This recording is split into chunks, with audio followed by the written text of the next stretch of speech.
Let's talk about staffing the office. This kind of falls under the category of recruiting. So when it comes to time to recruit, when it comes time to put together a plan for staffing, what am I doing? Do I have a plan, or am I just waiting until the one guy quits and now I don't have enough people to cover my leads?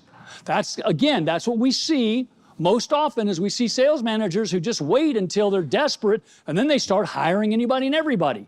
Why? Because they can't cover the leads. By the way, this is something that a lot of sales managers find a foreign concept. I got an idea. If you got a hot lead and you don't have anybody to cover it, run it yourself. How about that? Turn it into something. But here's the thing. You have to have a plan. So here's what this means. If you're going to have a plan for staffing your office, your organization, you need to know, how many people do I need? So you could write a number down. You do your own math. Everybody's business model is a little different size, but do the math. I'm just going to use a small version because you can multiply it by 2 or 3 and get to most companies. Number one, let's say you need 8 salespeople on your team. You need 8. You have 4 right now. So that means you need 4 more, right? Everybody with me on the math so far?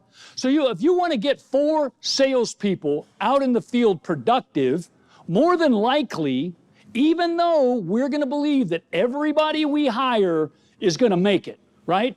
Set the goal here. If you miss it, what do you end up with? Pretty darn good. But don't set the goal down here. So we're going to expect everybody to make it through. But let's look at it like this. You need 4 new salespeople. So how many people do you think you need to offer a job to get 4 people to show up for training? 6, he says. I'm going to go with 6. I like 6. That's a round number.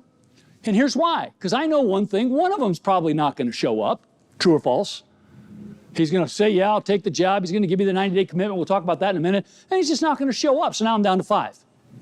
And I got to be honest with you, I have yet to see a class that within a very short period of time, somebody hasn't opted out. They don't come back from lunch.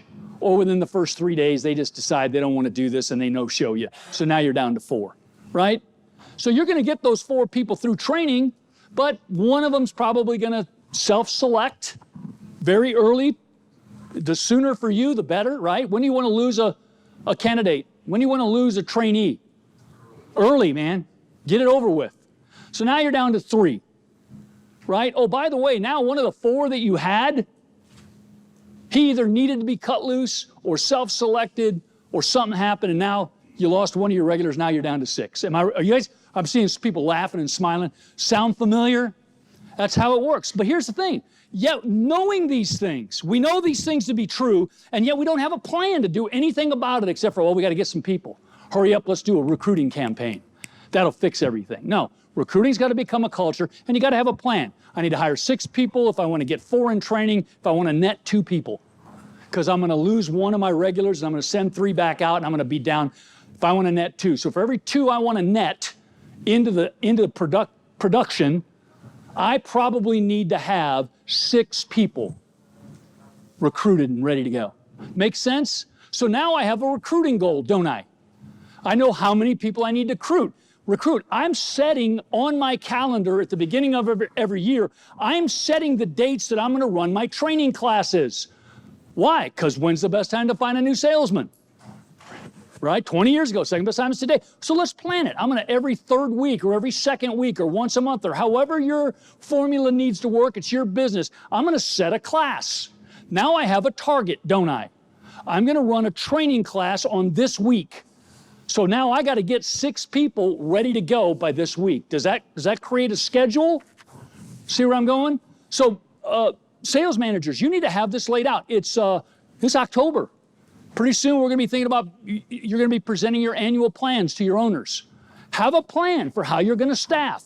It should be in writing.